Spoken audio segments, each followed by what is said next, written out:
we may have even spent a long time trying to pursue something, trying to make this thing work because we're supposed to want it, or we think we want it, or we've convinced ourselves that we want it.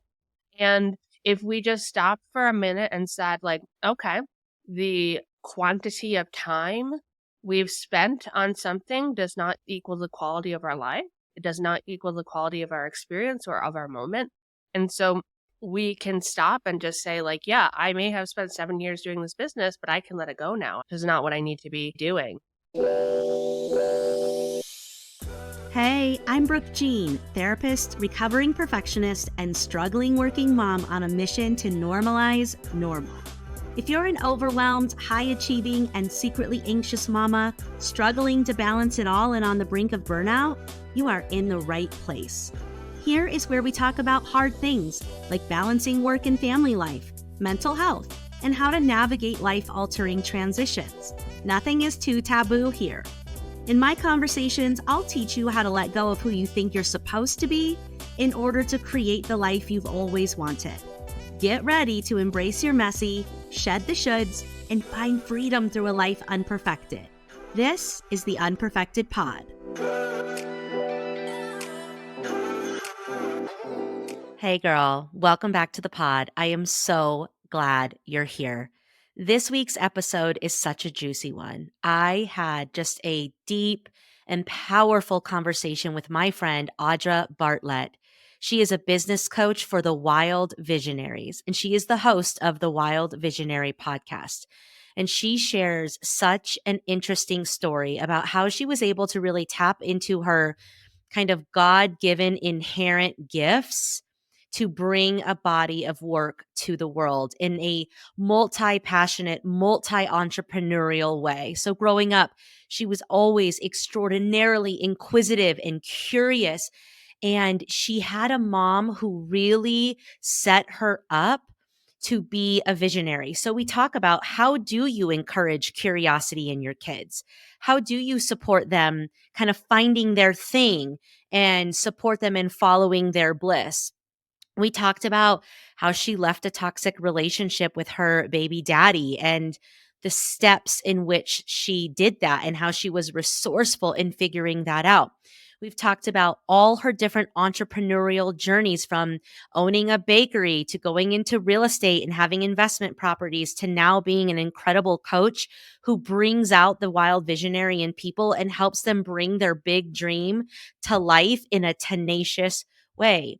And it's just really cool to see how her path isn't linear, because none of our paths are. And we also talk about energy and how bringing your authentic expression to anything you do is really the key over force and, analyzing and pushing and trying and comparing and achieving and all those things. So anyways, I know you're going to love Audra. I know you're going to love this conversation. If you have a big idea in you, but you don't know how the heck to make it happen, book her 1-to-1 2-hour strategy session, which isn't really about strategy. It's more about flow, because I have witnessed this woman sit in groups and just pull things out of people and pull ideas and ways in which to make the impossible happen time and time again. And I'm just blown away. She is the queen that is known for going from problems to infinite possibilities. So I hope you enjoy. Also, I wanted to let you guys know that our in-person live event, where I am training 3 ways to unperfect your life so you can actually start living it, is rescheduled for January 11th, 2024. So if you are in the Denver area and you want to come meet up with other like-minded mamas and just have a beautiful evening of community and commiseration and laughter and coaching and teaching and just being in the energy with us, make sure that you're following me on Instagram at Brooke Jean Unperfected so you can reserve your spot. I would absolutely love to see you there. Anyways, I hope you enjoy the episode. I love you so much. Welcome back to the Unperfected Pod, where we normalize normal and find freedom through a life unperfected. Mama, I am so excited because today I have a very special guest on the podcast. She is a newfound friend. Her name is Audra Bartlett. I met her, and we'll get into it, but I met her in a recent program that I just invested in for the podcast. But she is just one of the coolest and most visionary women I have met. And she is a business coach for Wild Visionaries, and she is the host of the Wild Visionary podcast, which you guys have to go check out. But Audra, what is up, Mm. girl? I'm so glad you're Hey, here. I'm so happy to be here too. In each Welcome other's to the show. energies. It's like magical sparks when we get together, people. So just wait for Yeah. this. Just get ready. Well, that's Yeah. literally what brought us together, you guys. So we both enrolled in Kathy Heller's It's Your Turn to podcast. And did we actually get put together in a little group first, or was it your hot seat that No, it happened was first? we were in a pod together. And I think the first time the pod met, it was just you and me. There was like 5 people in this pod, and none of them showed up for the most part.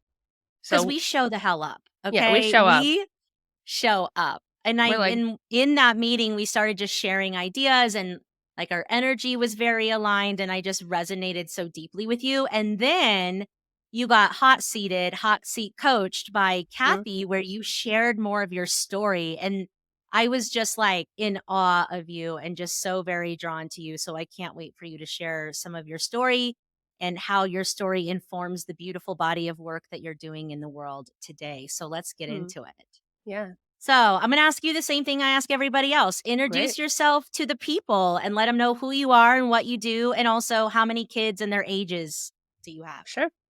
Yeah, so I like to call myself a multi-passionate, multi-business entrepreneur because I have a lot of things that I love and a lot of businesses that I've started, some I've started and ended, and I just pursue what gets me excited and I give myself permission to just keep reinventing over and over. And I have a very sweet Pisces son who is 9, he's going to be 10 soon, and a Mhm. pit bull mixed dog. And that's the end of my taking care of other people story. Mhm. Okay, so we've got a 9-year-old, the mixed pit bull dog, Hmm. and multi-passionate entrepreneur. So tell us your journey. Like, where did you start? How did that thing lead to the next thing? Because I'm sure there's a lot of people listening that are also multi-passionate and feel like they have to choose one thing and ride it home. But you've actually done a lot of different things and continue to do and be successful in a lot of different things. So where did it all start? Yeah, I think it all started as a little kid who was really tenacious and asked a lot of questions and was undiagnosed ADHD. Like we didn't even know back in the day that that was a thing that mostly, girls got Hmm. because it shows up a lot different. And I just always had these ideas, and I would come to my mom and I'd be like, yeah, I want to do this thing. And she kind of set up this framework and encouraged this curiosity from a very young age. So I would come up with business ideas. I'd seen modeled, like my mom was a piano teacher. She had her own piano studio. My dad was a mechanic, but then he had his own snow plowing company and then eventually had his own landscaping company. So I was always seeing my parents as entrepreneurs. So it just occurred to me that like I could just have an idea and start a business, or I could just have an idea and make it happen. And I would get ideas, at a very young age. Like I think I was 8 or 9, and I wanted to own a store in the mall. I loved clothes, and I wanted to have a clothing store. Claire's, like a Yeah, Claire's. and I thought I'd like sew my own clothes and sell them. Oh, you just Obviously, own the process from the beginning to I the was gonna end, do it girl. all apparently. And I was taking a sewing class at Joanne Fabrics. If anybody, Oh, if heck anybody yeah. knows that place, and Oh, I yeah. thought, I could just like produce some clothes and sell it at the mall. And my mom, instead of being like, no, that's not possible or you're too young to do that, she said, okay, you're interested. Go ahead, call the mall, see how much a store is. And so, Wow. yeah, How old are you at this point? Do you recall? 9, maybe 9. 10. Like I wasn't not very old. Because I was going to ask you, how did your mom encourage creativity? Because I think as moms, we all want to do that. We want to help Hmm. our kids kind of connect to their authentic expression and follow their bliss. And yet we're in a framework in society that doesn't totally encourage that. But this sounds like a perfect example of that. You Hmm. had an idea and your Hmm. mom validated it and said, here's a step you could take, and Hmm. empowered you to take a step. there's a tip right there for us as parents if we're trying to encourage creativity in our children. I love that. Yeah, and I think there's, like, a few things she told me, like, probably not gonna happen, but for the most part, she just sent me on a mission to research, to call people, to ask questions, to figure it out on my own. The first example I have of that was wanting to own a monkey. And when I wanted to own a monkey, she had me do research. So she had me go up to the library. I, rode my bike up to the library and got all the books on monkeys and did research. And then then I was still like, I want to own one. I knew what kind I wanted. I wanted spider monkey. And so she then had me call all the pet stores and look through all the classified ads and try to find a monkey for sale and see how much they cost and how to take care of them. And I never ended up buying a monkey. I was in upstate New York. There were no monkeys available, which she knew, right? She knew that like I wasn't going to call a pet store and they were going to be like, yeah, sure, We just we had have. one come in. I did Name call a is pet Taylor. store. Come on in Yeah. and grab her. Spider monkey, just like you want. And but I did call one, and I think the store was messing with me because like now I look back and I was like, "There's no way." And they're like, "Oh, we might get some in later in the week. Why don't you call?" Like they Oh were my, so not you getting. actually did the research. You Mhm. actually made the calls and you surfaced the information like your Yeah, mom I suggested you do. I figured out how to take care of them. I researched them. I called all the pet stores. I would look at the classifieds every single week. I really, really tried to find a monkey. And eventually in my research, I found out that monkeys like to throw their own poop. So even I couldn't seem to find a So do way. children. Yeah, I couldn't seem to find a way. True, very true. Maybe not with it as much regularity as the monkeys, though. Okay. But Okay. eventually I was like, I don't know if I could make that work. I thought about having this monkey in the corner, in a cage with a diaper on, and like taking care of it that way and trying not to let it. And I eventually gave up the idea because I was like, this isn't for me. And it was the same thing with the mall. I called the mall. I got the information about how much a store costs. I feel like back in the day, it was like $500. And I ran the numbers, I'm Mhm. 9, 10. Like, how much could I sell a skirt for? How much could I do this for? How many skirts would I have to sell? How many shirts would I have to sell? And I was like, oh, I don't think I can do this. But that just kind of kept happening. And over and over again, my mom would just have, I'd have an idea. She'd be like, oh, go off and research it, go figure it out. I wanted to write my own musical and direct it. So I started writing the musical. I started handing out these little papers to friends and family asking for furniture donations for our set. And I would set up my basement with the pipe that ran across the ceiling with a curtain on it. And I would make all my cousins do, different roles in it and perform with me. So it was like everything I just kept kind of pursuing and pursuing and pursuing. Cut to me being an adult.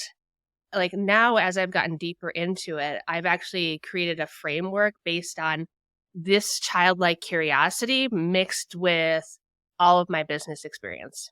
The highs, the lows, the good and the bad of everything I've done, created all the, successes and failures and anything, even mediocre, because it's not always that we create something and it's a terrible failure. Sometimes we create something, it's doing okay. We don't want to grow it and it's just no longer serving us. So Mhm. that's what happened with my very first business. I owned a bakery called Wildflower, which is not a coincidence that I now am doing the Wild Visionary coaching and podcast. They are connected.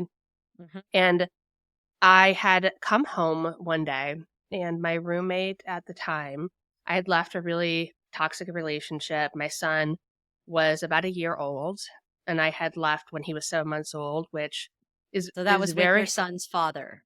Yes. The Mhm. toxic relationship was with your Yes. son's father.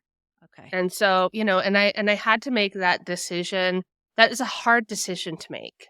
It's a very hard decision to make It because is. having a baby, a 7 month old, anybody who has a kid who's had a 7 month old knows that like it's very challenging. It's a Mhm. challenging period. You are drained mentally, emotionally, physically from having the baby in the first year of life. But I just knew within myself that I know I'd weighed the options, like stay a couple years, wait till he's a little older, try to leave at that point. What am I going to do? And I just decided that the best thing for me to do was I didn't want him to ever see me like that. I didn't want him to have any memory of his mom being so depleted and depressed and in such a terrible mental state. And the other part was I knew that I had to do it for myself. I had to be able to find that happiness. I had to be able to find a different way of existing, even if initially it was harder. Long term, it was going to be so much better. So Wow, that's a really brave thing that you did. How did you do that? How? For anybody that's stuck in a toxic relationship with a baby right now. yeah, I think it was just reaching out and getting support. I got support from family. I got support from other women who had been through it. And I just kept sitting with it. Some of the things I did was like I recorded conversations and would listen to them again, or have other people listen to them, because sometimes when you're in like a really difficult situation, you can't even think clearly. You don't understand whether you're like what you did was wrong or what they did was wrong or And the who's gaslighting is so yeah, rampant, right? You start to question your own reality. absolutely. So I'd started on my phone, I would record them and like listen to them. And I remember, I sent one off to my mom and my stepdad, and they were like, oh my God, like just to validate, because when you're in it for so long, you just can't see straight anymore.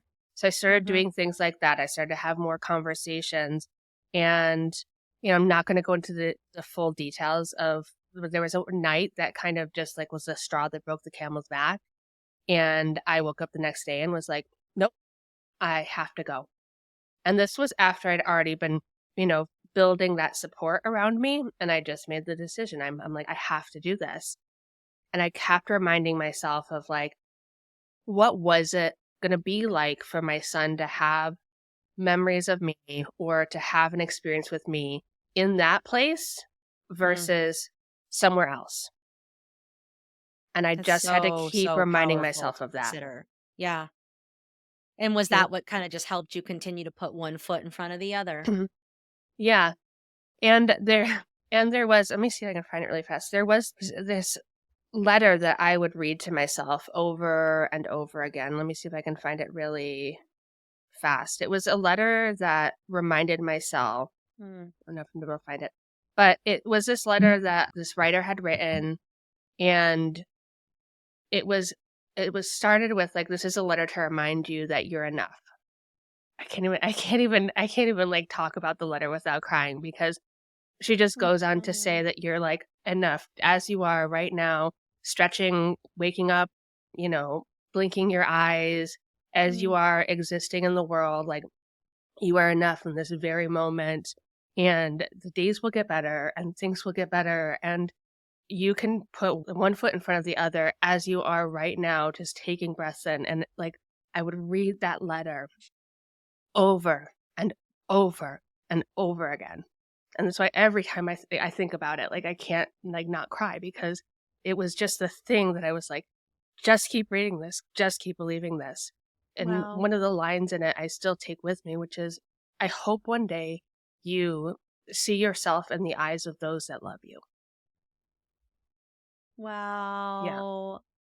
That is so beautiful. Thank you for sharing such a vulnerable part of your story, my love, and we are with you, and please cry. Crying is so healthy, but, like, the thing that I think is so magnificent about that is that even when you were torn down to studs emotionally and mentally from this relationship, that fire inside of you, that precious little being inside of you knew to like read that letter and to read it over and over again until you could believe it, until it could resonate. Like the fact that you knew intuitively to do that when you were in that space is like a miracle if you really look at it. Do you know what I'm Mhm. saying? Like, so it's not surprising to me that it's so pungent and potent and powerful that it brings emotion now because holy shit, how did you even know how to fucking do that? Do you know what I mean? Like, It was that's like huge. my lifeline. It was like the one thing I was just, like, holding on to, you know? Years later, actually, recently, I did EMDR Mhm. around that specific memory. Yeah. And I just remember going into, me now going into that scene with me then laying on the bed and just like went around and held her and whispered in her ear, "You are worthy of love," Mm, over and over and over again. mm. Mm. Yes, that is so healing, right? That is so reparative. That is so healing. I'm so proud of you for doing that work too. EMDR is no joke. It is not. It is It's not. no joke. So you had the freaking courage and bravery to know and stand for your worth, to know and stand for your baby. You leave this relationship, you set yourself up for some success. Where do you go from here? Or when did you open your bakery? Yeah, that was the point of the story, right? That's Oh, where was we're it? going. That's what I was Okay, talking about, but right? I'm so glad you shared that with me because I feel like even more close and connected to you because I didn't know that part of your story. So thank you for Yeah. sharing, and I know that's going to help a lot of people. But yeah, Paper. tell me about the bakery. Yeah. So, I think it's an important part of the story because, after I left, I was waiting tables and I was a pastry chef and I don't really remember the first year after I left. I was in such trauma response. I was so Shock, exhausted. I was in shock. adrenaline. All I really remember is this like little teal room that I was renting from a friend of mine who was like this sweet, wonderful mother of two girls who we all lived in this little cocoon of, safety and love. And I came home one day and she was sitting at the table with, oh, I hear a little feedback. She was sitting at the table with somebody that was about to open up a coffee shop. And she's like, "Oh, this is my roommate Audra. She bakes things, and this is Megan. She's opening, up a coffee shop." I told her you could bake for her. And so at the time, like none of it made logical sense. Like I was already working a ton. We didn't have any money at all because I was a single mom, waiting tables, pastry chef, taking care of my kid 80% of the time. And we had just been told we needed to leave our house because the landlord wasn't going to renew our lease. She was letting family move in. So we were having to move. I took my last $1,000 from a 401k account and put that as a deposit on the new place. So I was completely stripped of resources, right? Down Other to the than, wire. yeah, other than I knew how to bake.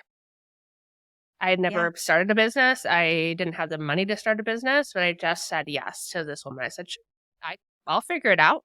I need about a month because we got to move. And so I started this bakery out of a little apartment kitchen. There was 5 of us living in this house. The stove was an apartment size stove. So it was like a mini stove.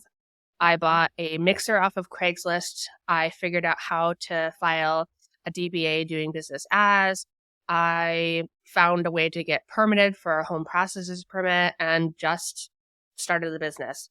Wow. I ended up finding somebody that could do a little logo for me for, once I had started, I got a little logo going. I put together a Facebook page, and that's how I started my business. That was it. It was nothing complicated or fancy. I didn't know how to do it. I just kept Googling. I kept researching. I kept figuring it out. And eventually I then went to find a space to bake out of because it was not working in the apartment very well. And I found we were trying, but we I didn't even have wonder room. why. Yeah. And Sounds so like it was a little. congested, Yeah, yep, a that's little that's congested a in little there. congested. Mhm, Yeah. tight So, quarters. yeah. So I, you know, just looked around town and I knew that I couldn't even really afford like a regular commercial rental. So I had found that there was a little nonprofit that had this tiny, walk-in closet size kitchen in it that was commercial. He had certified it as commercial. Nobody was using it. So I called up the owner, baby in hand, met with him and said, "Hey, like can I rent this?" And he ended up renting it to me for something like, I don't know, $125 a month. Something ridiculously low. Like Yeah. I was thinking to myself, like, he's not even covering his Is this utilities real? probably. Like But years later, I went to him when I got into real estate. I met with him because he was a property manager, a big property manager in town. And I talked to him about, my transition. I wanted to get a little advice from him. And he goes, he's like, when I met you years ago, so his wife had passed away. And he said, me and my wife, we used to make these decisions together. We would, someone would come in and we just knew that there was like certain people had that spark to them. We just knew that they were going to make it. And when you walked in, he's like, I just knew that you were going to make it. Like you were going to do this. He's like, I sensed that spark in you. And he's like, that's why I rented that to you. Wow. What was it like to hear that? To have somebody that you respect mirror that to you? It goes back to this, I hope one day you see yourselves in the eyes of those that love you, right? That can see you, that can see your potential, that even when you're, even when I was in this place of like, I don't know how I'm going to do this and I don't know if any of this is going to work, just that like inner spark when it comes out, when you just have that tenacity to be like, I'm going to figure this out. Other people feel that. It goes so much into the energy that we bring into anything. The energy we bring into our businesses, the energy we bring into our lives, the energy we bring into our decisions. I'm so much, I used to be so much about more of the hard masculine goals. And now I'm so much about the energy behind anything we're doing, because I've seen from clients, I've seen them go from waffling a little bit in their decision and thinking that they have made the decision to be fully rooted in this, like, no matter what, I'm going to do this. And the minute that you switch from one to the other, everything else around you switches. So then everybody that sees you, interacts with you, that you are selling this thing to, or you're telling them, even like I've had a client, sell everything and move, right? The minute she switched into this, like, yes, this is what I'm doing. The first part, everybody's projecting their fears on you. And the second part, like, people stop projecting their fears as much because you're so rooted in what you're doing. And other people show up. Yes. The people that want to be part of whatever you're doing show up in the second, right? Yes. Show up in rooted energy.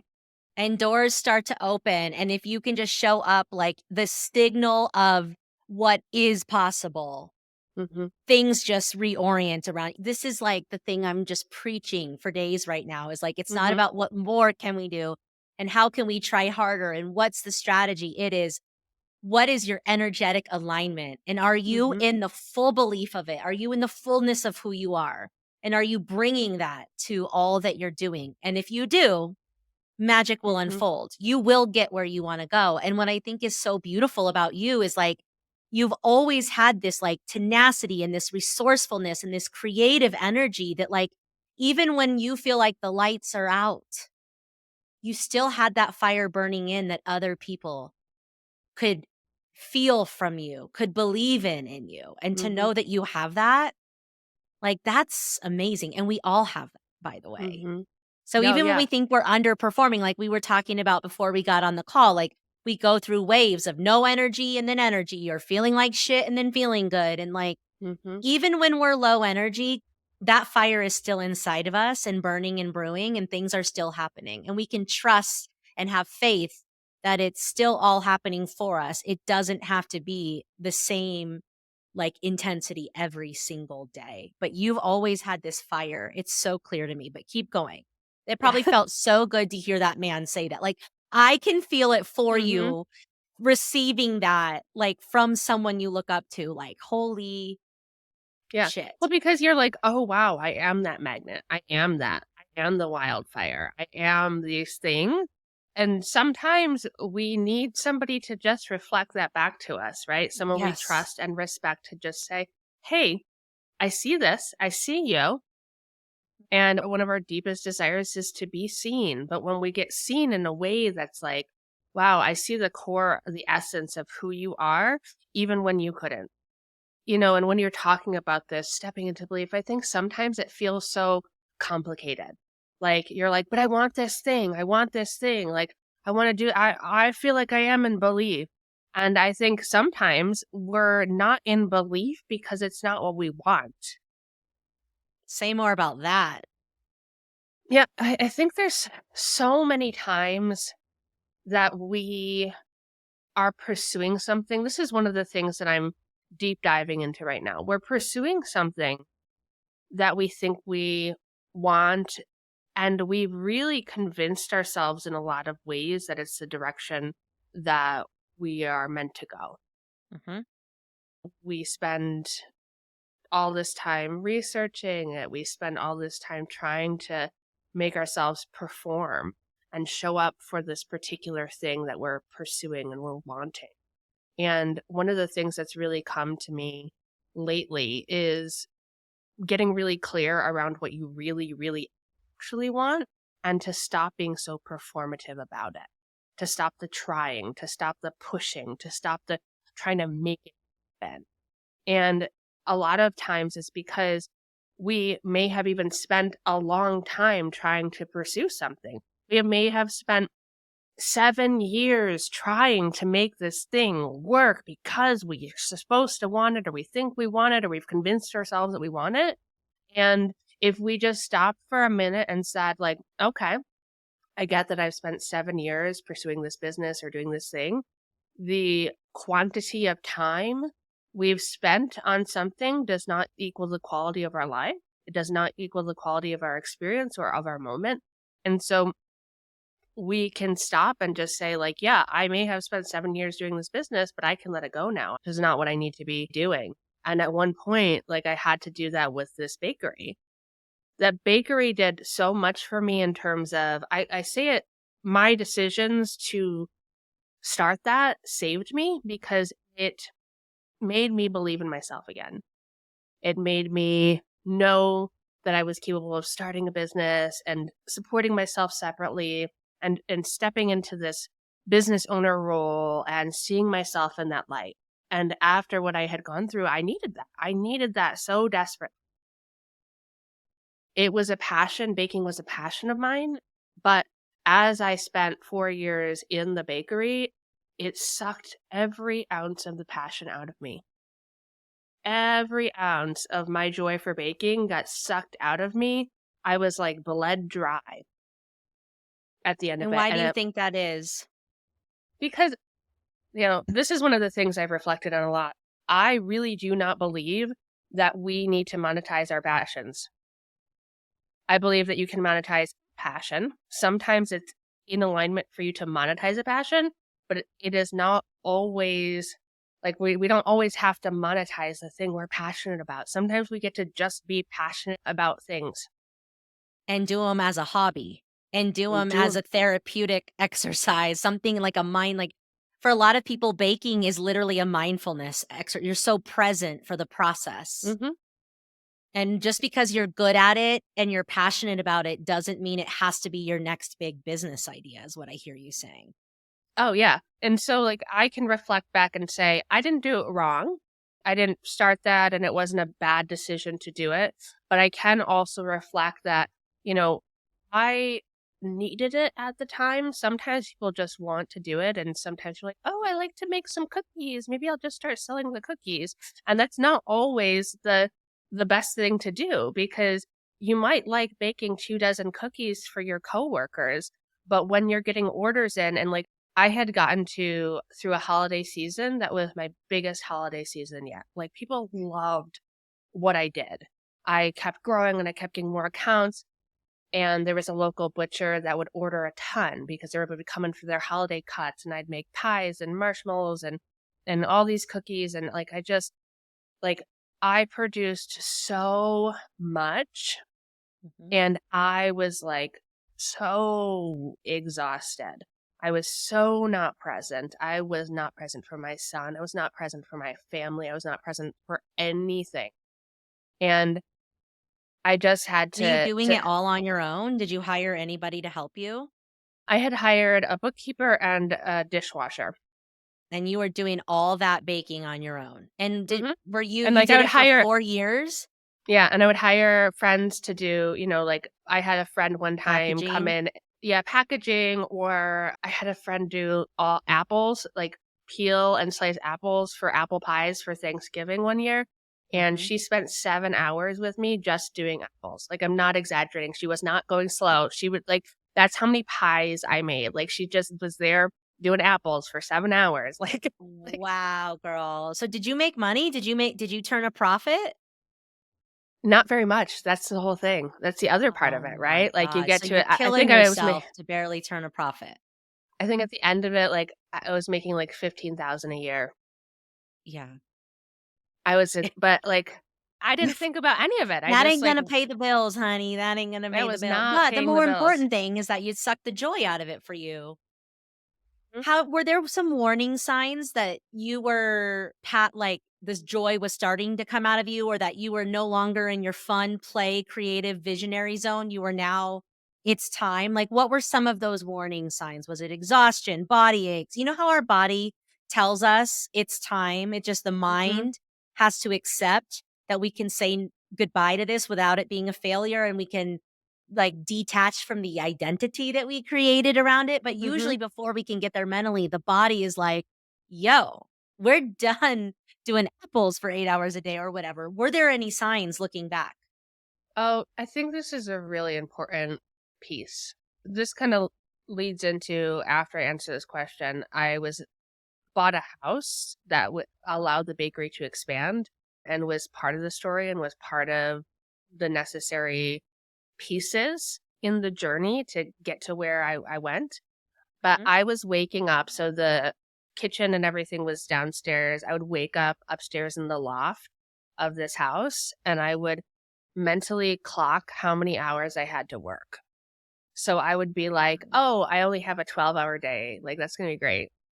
It's only 12 hours." Only, Yeah. only have a 12-hour day? Yeah, like 12-hour days in my mind because I was still waiting tables some nights as well. I would mentally clock my like, 12-hour days was, like, an exciting wake up.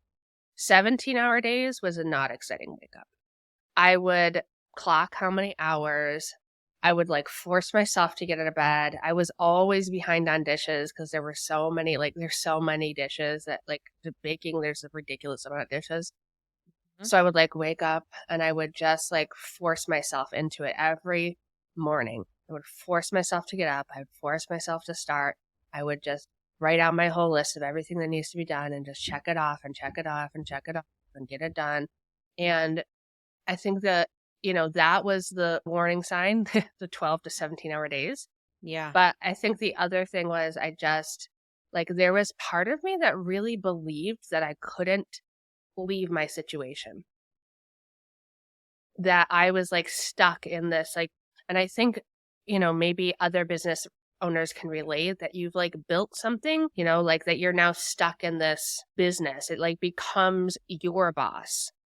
We often recreate the same energetic dynamics that we're used to, so we become almost like the employee to our boss business Mm. versus taking the reins of being like, "No, like, I'm actually the one who built this. I'm actually in charge. I can dictate how this is." And there's a little bit of scarcity in there too, like, you think you gotta take the business, or you think you gotta say yes to things, or you gotta take the next account, or it has to be like this.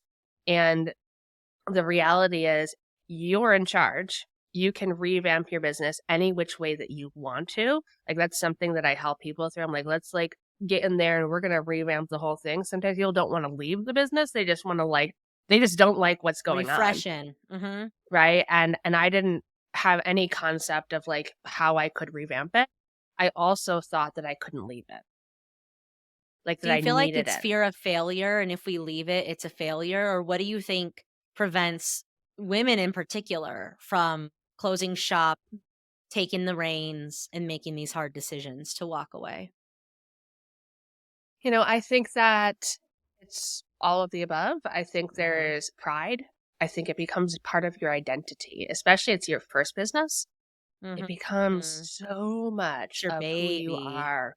Yeah, your business is your baby. You Mhm. birth the baby, you help the baby grow, you helped it get bigger and stronger, and you are now known as the person with that business. And there's Mhm. some, you know, even as a bakery owner, like, people in town knew me as this bakery owner. They loved what I did. They were so proud of what I did. And to shut it down. When I shut it down, I remember people being like, "Oh, I'm so sorry." Like, "Oh, so terrible." And I was profitable, maybe not largely profitable, but I was running a profitable business. I Yeah. had the opportunity from another local business owner. He was willing to invest in me growing the business to get a larger space. So I had the opportunities to get bigger, but I knew that it was like a no joy goodbye moment, which is one of the things I teach and I help people release, because it's the Marie Kondo, like, no joy goodbye, like, thank you for what it's done and release it. But it is the identity shift. It's a little bit of shame. It's a little bit of the failure. It's a little bit of, what am I going to do next? Where do I go from here? That was your mountain. That was the biggest you ever got, right? You did this thing and brought it into the world, and it's so great. Like, what's next now?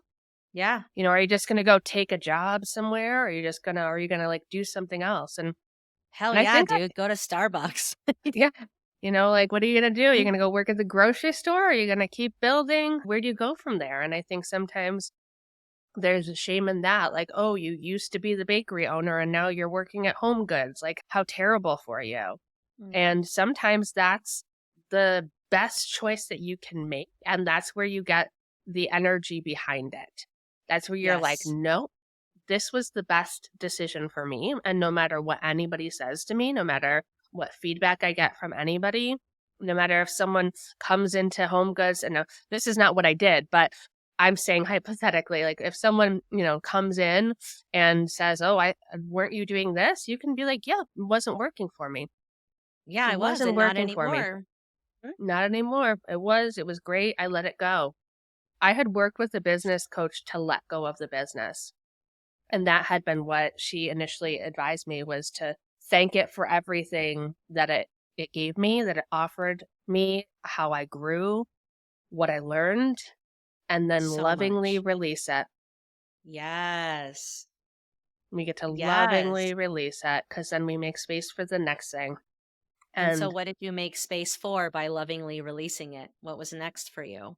yeah, well, while I was in that whole process, I ended up buying a house for $327, which is a whole story in itself, right? Which you've heard. And that was also a very like tenacious story of seeing something, negotiating a deal that isn't probably never ever going to be ever done again in the history of anything I do. And I had that house, and while I was in the process of figuring out how to buy the house, the realtor turns to me and was like, well, you really know a lot about this stuff. You should maybe do what I do. Like, you could do this. And I didn't think much of it at the time. It was like one of those seeds that got dropped and you're like, yeah, whatever. And then a couple of years later, I started thinking a little bit more about it. I had never thought that I could ever buy and sell real estate. It Why was not? not I think part of it was my mom was never really into like salespeople. She would always like criticize salespeople. They're so salesy, like they're pushy. And so I would always just associate being a realtor equals pushy salesperson. Like, I don't want to be that. But even when I look back to childhood, I was also the kid that would get the insert in the Sunday paper with all the houses and then look through all the houses and then make my mom take me to open houses and historic home tours and construction. They would have this homeorama thing where it would be all new builds. And so I'd make her take me to these things. And so it was always there, but I couldn't be a pushy salesperson. During that time when I was in that last holiday season and got really, really burnt out, I registered for the class. I put a paper on my fridge that had the date of my state exam with big black, Sharpie, no matter what. And I put that right up on my fridge, and I was working 70 hours a week, right? I would do what I needed to do. I would put my son to bed, and then I would open up my computer and I would study for my real estate exam. Wow. And I would Wow. just do that no matter what. I knew I was going to get my license. I knew I had to get myself out of it because I didn't know how to get out of it. I didn't know how to become anybody else but the person that had the bakery and waited tables and all of it. Like, I didn't know. Mhm. None of that's wrong. That was all really important things that I was doing. I just knew I couldn't keep baking anymore. Yeah. And so I ended up getting my license, and it took me about a year to sell my first house. I want to Mhm. completely normalize that part of it too, because a lot of people think they're going to get into real estate and they're going to become millionaires and they're going to sell these houses and they're going to be like on, $1 million listing. And it's just not like that most of the time. Yeah. You You know, grind for a year. Mhm. it's, I think something like an 86% attrition rate. So 86% of people that start in real estate end up leaving real estate within that first year because it's not an easy There's industry. no So money coming in. there's no money coming in. And as a Were single you mom, still doing the bakery while you were trying to sell homes, or had you released the bakery and you were trying to sell homes? so I got my license in February and I released the bakery, I think in June or July of Okay, that so you year. had like a 6-month crossover. 6 month crossover. I sold my first house on December 31st of that year. Oh, go girl. We'll take it. Last day of the That's year, right. baby. And it was a cool story because it kind of is in line with everything that I do. It was a friend of mine that I was working with at the restaurant. She had a dream of opening up an inn, of a bed and breakfast. And she didn't believe that it could happen for her. And so I just kind of coached her through like, okay, we're going to get this. We're going to get this in order. We started looking at houses that could be, bed and breakfasts. And we just did it. And okay, now you got to write your business plan and we're going to get you to this place and we're going to find the money here. And so I ended up just coaching her essentially to her releasing some things, finding this property. And now she runs a really successful business running this bed and breakfast. And so that Oh was my my God. first property. Love. Yes. Yeah. So you like sold the house, but you also started doing your magic of that business coaching for the wild visionary at the same Mhm. time. Yep. Yep. And so I, ended up building real estate business over the last 5 years. So the first year I sold the one house, the next year I think I made around 50,000 and then I was in the six figures in that third year and continued that going for a while. I'm starting to step away from it a little bit at this point. I'm Mhm. still selling some, but I'm opening up the space for me just having the wild visionary community and finishing writing my book and having the podcast and doing all of these things. But I had that. And during that, like, I think there's a quote, something to the effect of, like, are you willing to pay the price of your dreams? And at that moment, when I stopped doing the bakery and I then decided I was going to go all in on real estate, I was going to release my restaurant job, went all in on it. I didn't have the money again, was the story. I didn't have the money again. Mhm. And one of my friends said, well, why don't you Airbnb your house out? The one I had bought. And so I started packing me, the dog. My son went to his dad's every weekend, and I would leave my house on the weekends. I would stay with my best friend in her little apartment. I would rent my house out on the weekends for Airbnb to get myself through. Wow. And so that Totally was like, thinking out of the box, just always being resourceful and thinking out of the box. And how is there a way? There's always a way. There's a way. This is just like your mantra, right? This is your mhm, life force energy. yeah. And so that's why I mentioned that quote because I'm like, okay, a lot of people are like, that was really great. You did that. And I was like, but are you willing to pack you, the dog, kid, everything up, clean the house, reset it, list it on Airbnb, get it all ready, leave the house, stay at your friend's, apartment instead of at the house that you own in order to make your dreams come true? Are you Wow. Most willing to people would say, no, I'm out. I'm good. Or they say yes, but they don't really want to do, you know? that question? Like, it's easy to look at what people have done and say, oh, well, like, I want to do that. Or it's like, that's so great. Like, but along the way, there were a lot of sacrifices and there still are. Like, there's still things like I went on to like have that. I now Airbnb a couple properties. I have an investment property, which was I bought it with a friend of mine and he had the money for the down payment. And I asked him, I just literally asked him, ask people things, just ask because I saw this house get listed. I'm recording from it right now. I live in one of the units, and I saw it go up, and I saw that they were willing to entertain owner financing. And I called my friend and I said, I'm looking at this house at noon. I want you to come with me. I don't have money for the down payment. I know you do. Maybe you can help me. He And he hadn't did. told me he wanted to buy a house with me. There was no Yeah. conversation about it. I just was literally like, come with me and tell me if you're willing to give me the money. It's And he just did. being like, you know what? And he did. And he did. And we now own this house. And it's part of my, retirement plan. Oh my God. So it's like we get what we have the courage to ask for, and people don't understand. Like you have to ask again, ask differently.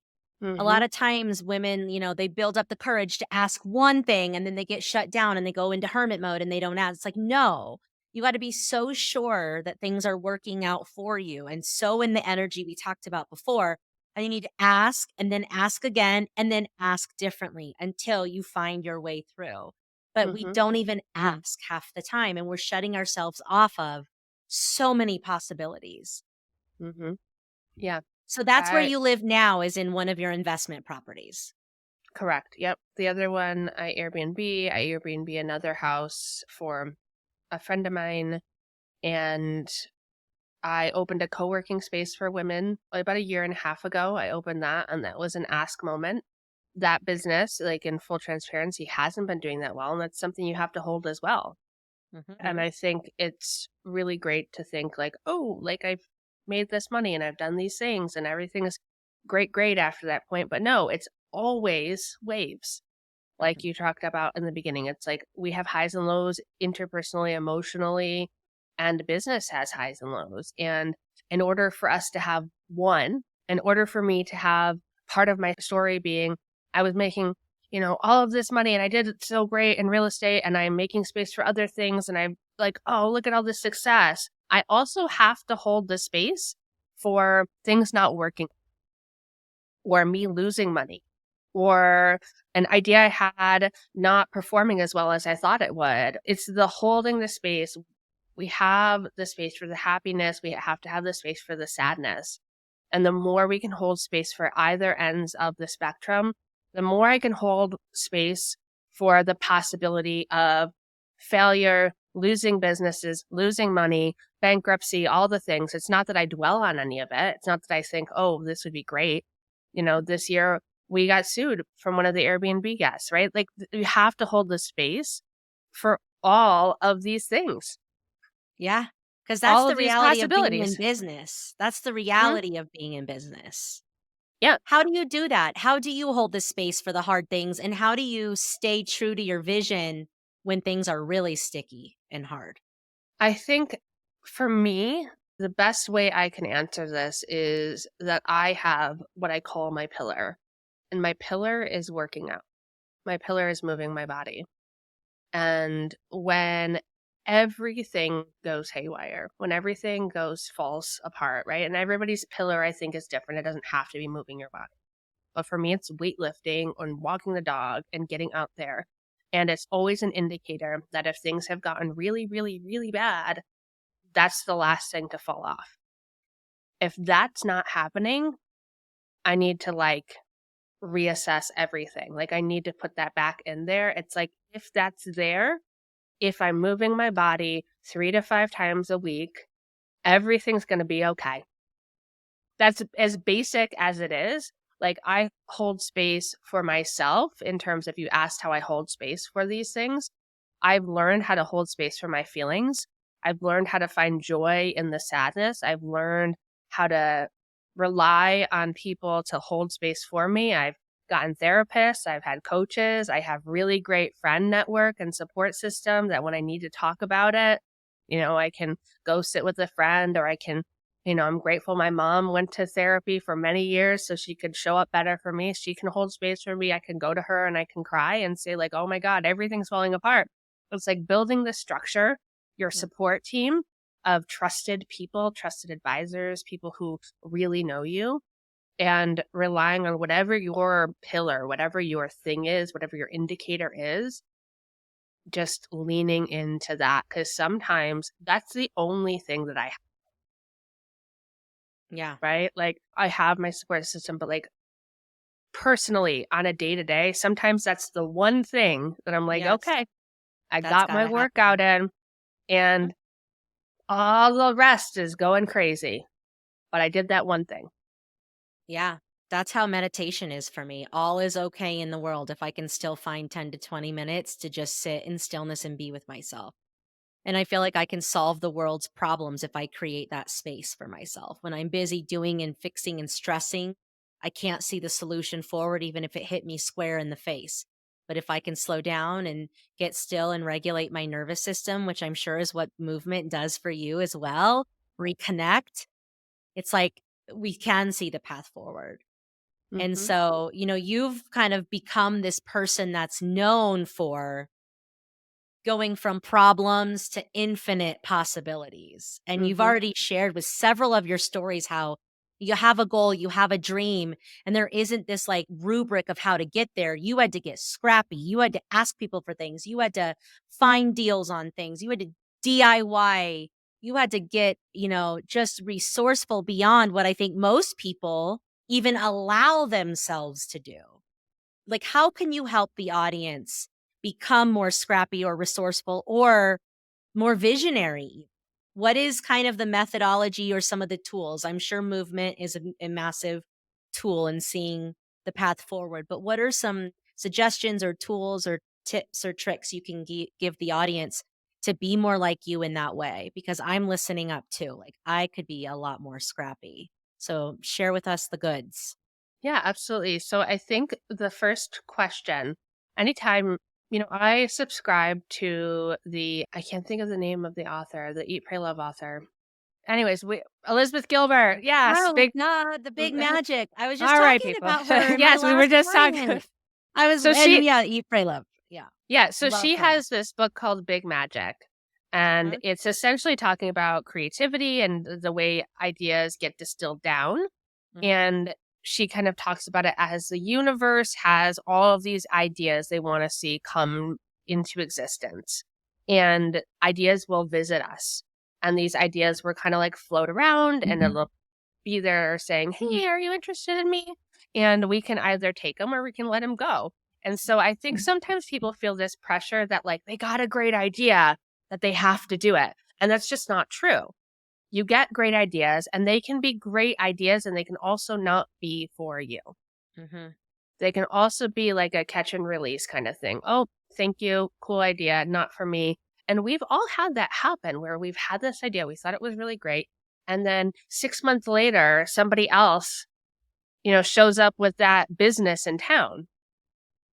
And in the book, she even talks about how she written part of a book and then another author wrote the almost identical book but never had seen any of her notes on this book. And it's just this acceptance that like the ideas will come to fruition through the right person. And you have to analyze whether you're the right person to begin with. So you get the ideas, you can analyze whether or not you're the right person. And that I have a framework. I don't have all my notes in front of me, but it's essentially, is it the right lifestyle for you? Is it the right amount of time that you want to spend? Is it the right income level? If I'd analyzed this bakery and said, "Oh, I'm only going to make $15,000 to $20,000 a year," would that really have been right for me to pursue? It's can you see and feel yourself doing it? Sometimes when I take people through this exercise of like seeing and feeling the retail store idea, like, can I see myself showing up to a retail store 7 days a week and opening it up and folding the clothes and doing the things? And if you get excited by that idea, awesome. Otherwise, say goodbye, release that bad boy. And then from there, I always go into research mode. I would say, like, if you have an idea, you're like, I would love to start this business, I would love to do this thing, go into straight research mode. Luckily, you don't have to drive up to a library anymore. You can just Google it. But it sounds so basic. But I get into like research mode. I'm like, I love this idea. And I'll start researching, questioning, and asking questions. And then it comes in this point of you're then making phone calls and you're asking people and you're finding somebody that has done the thing that you want to do and asking them for a Zoom call or a coffee conversation or something. And 95% of the time, you ask somebody, "Oh, I love what you're doing. I'm really interested in opening my own bakery. Would you be willing to sit down with me for 30 minutes just to tell me about how you did it? And most people will. Most people are like, oh, yeah, sure, I'm happy to. I did this recently with a speaker that is, she travels all over the US speaking. She makes tons of money doing it. She has books.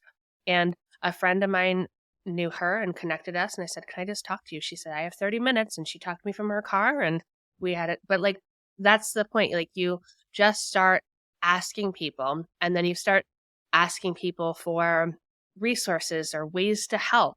We often look at it in terms of like, well, I don't have the money to do this. And what you really need is a whole bunch of other things to do it. Like, to start the bakery, what I needed was a KitchenAid mixer. And what I needed was some sheet trays. And what I needed were some ingredients. And what I needed was a working stove of some kind. So often it's not about the specific resources. It's about how resourceful you can be to find the pieces that you need. You want to start a restaurant? You need tables. You need people to work there. You need a good idea for it. You need a thought out business plan. People get ahead of themselves thinking, well, I don't have the money to do that, before they even think if they could find the money, or maybe they could get an investor, or maybe they could find a grant, or maybe there's a small business loan. Like, they just stop They themselves don't at break that it point. down. They see it as one lump thing and they don't break it down into the little bits that create the big thing, and who can help me with all those little bits, which Mm-hmm. also is less overwhelming when you look at it that way. Mm-hmm. Then you're gone through the research. You've gone through this of like talking to people. You start to put this plan together. And that plan is just that. It's all your little bits. It's all the questions. It's all the people. Who can help me? Who can I call? How can I put this together? And then I always say, then that is the point in which you have to start stepping into that belief. You have to start really starting to see yourself doing this thing, seeing the restaurant that you're creating, seeing this business, seeing whatever you're trying to get. Even if it's you're trying to buy a house, you're seeing this house, you're feeling this house, you're stepping into belief about this house, you're telling people you're in the process of buying a house. It's just really, really stepping into that. And then after that comes your no matter what attitude. Like, Mhm. once you're like, I believe this is going to happen, I'm like, you got to lock that in. It's a no matter what. It's no matter what. This is going to be for me. And at the end, I always tell people the most integral part of any of this is to celebrate. And not just like Yes. surface level celebration, but really, really reflect on what you did. Because the only way we can make good decisions on what is next for us Mhm. by reflecting and honoring what we just did. And most people want to just, oh, great, I did the thing, on to the next, on to the next, on to the next. Mhm. And then you can do that so many times where you start to build a life or do things that like aren't continually in alignment with you, or you're doing it from the hustle grind mode. On to the Yes. next, picking something, I'm going to hustle to get to that place. No, you can so easily become misguided. I feel like if you really settle into the feel good feelings around how proud you are of how far you've come, how you've grown, how you've stretched, what you did, who you are, all that enoughness, when you truly choose to be in that energy, that's the most beautiful place to create from. Mm-hmm. That's where you're going to get the ideas. Last question, because I Mm-hmm. know we've been chatting for an hour, but what do you think helps people be more receptive to ideas? Like, you just gave such a beautiful framework. And I know people will come to you like, Audra, I have this wild visionary idea. Help me put some legs on it. And you help them get scrappy and find the way forward. But how do you put yourself in the energy to receive more ideas? Well, I think that goes back to even what you said with the meditation, Hmm. with giving yourself more white space, this blank space of going on a walk. I also, Being in nature. being in nature, you have to allow the space for the ideas to come in. Yes. And so we can be so chaotic and crazy in our lives and think, I don't know what I want, I don't know what I can do, I can't, but you haven't given yourself any space to allow something to come in. And even Mhm. something as simple, even though this is like a pretty basic idea, even just starting to create the space for the new. So I often go through, like, every 6 months, I will get rid of things in my house. I will start to create space. I will get rid of anything that no longer serves me, even if that's like an old janky pair of panties, right? Like, just start. We all have them, We baby. all We have the all have janky them. panties. And so, and it's like, That is it's the second time that janky panties has come up on the podcast. we all know what those look like. We all have a pair. But Indeed. it's like we have to create the space for it, and even something as basic as that allows Yes, you to decluttering. decluttering, moving things around, shifting things. And I also think analyzing some people that are expanders for you, whether it's someone listening to this podcast because you, Brooke, are an expander and they're like, wow, I love what she's doing. Find your people, find your expanders, find the conversations, even if you're looking at like your environment and thinking there's not a single person I know in this town that could possibly expand me. We have the World Wide Web. And there are Yes, we do. people that can be expanders for you, even in those moments. So finding somebody that can open up your mind to what is possible and pay attention. Like, if I hadn't paid attention to that man who was a realtor for the house who had said, maybe you could do this, I would have never thought of it as a possibility. We're Yeah, always the being signs are guided. always there. Hmm.